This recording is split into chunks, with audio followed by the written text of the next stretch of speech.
As the high school wrestling season wraps up after another successful state series, the future of the sport itself has officially opened its doors to new levels of competition. I'm really honored. I feel kind of like respected.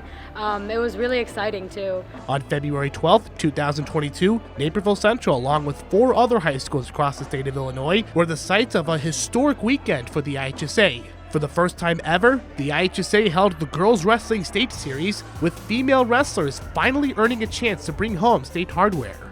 Now, this isn't the first time these women have stepped into the wrestling room.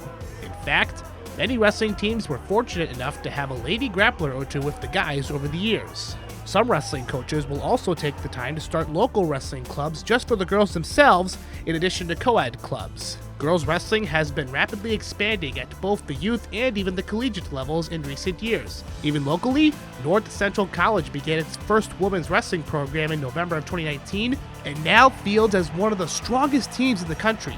Now, with the numbers growing on the high school level, many coaches are hopeful that more local teams will be able to develop full girls wrestling programs as the sport expands. This allows teams to promote women's wrestling even greater and hopefully get the numbers even higher. And I think that with the expansion of a state series and now having actual women's wrestling teams, I think it's going to lead to a lot more. Naperville Central and Metea Valley had a combined 3 wrestlers walk onto the mat for the sectional meet, and regardless of the results, it was a night full of lessons and opportunities for these contestants. I was excited to just see all the girls in one spot and see how many girls there were in all the different schools. The sport for females is getting somewhere because it's usually male dominated and stuff, and I'm really excited that a lot of us can connect with other female wrestlers and get the opportunity to wrestle them and be more comfortable in that sport. One of those upcoming female wrestlers is Desi Azar, a member of the Naperville Wrestling Club. Azar, a defending state champ in the IKWF in the 102-pound weight class, has punched her ticket back to state after winning a regional and taking second place in the sectionals. The population growth of girls wrestling has brought excitement to the future Naperville Central wrestler and is encouraging other women to step out of their comfort zone and hit the grappling level.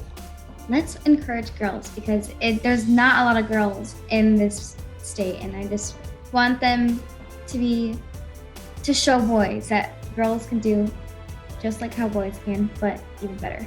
I've been into the sport for a while. It's very it's making me feel more powerful and supportive to others, and that's why we're trying to encourage so we see more girls out. That's why we're trying to get any girl possible. It's a really exciting and it's a great feeling to see that. Now, with the state series about 3 weeks up from competition, February of 2022 will be remembered as the start of an exciting future for the wrestling room on both the boys and girls side. I hope that it's more tailored to us, and because guys have different advantages and stuff. I hope it's more tailored and where if we ever go against guys, we can use their strength, their power to our advantage.